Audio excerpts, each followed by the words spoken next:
Hello, আসসালামু আলাইকুম বন্ধুরা। আমি আপনাদেরই বিনোদন বন্ধু মোহাম্মদ আনোয়ার হোসেন।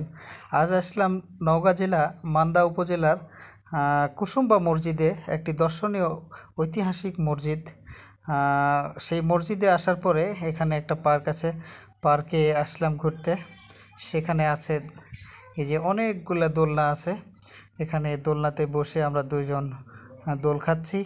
আর সেই মনীষীদের কথা মনে পড়ে যাচ্ছে আমার, দোলনা হতে কবর পর্যন্ত শিক্ষার শেষ নেই।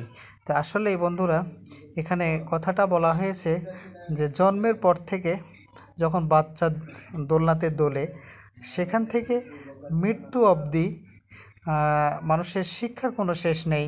তো আপনারা ছোট হোক বড় হোক সেটা বিষয় নয়, আসলে ছোটদের কাছ থেকে অনেক কিছু আসলে এখানে বলা হয়েছে যে থাকতে পারে বা শিখার আছে। বাচ্চা থেকে সেটা যত মনে করা যাবে না, তাদের কাছ থেকে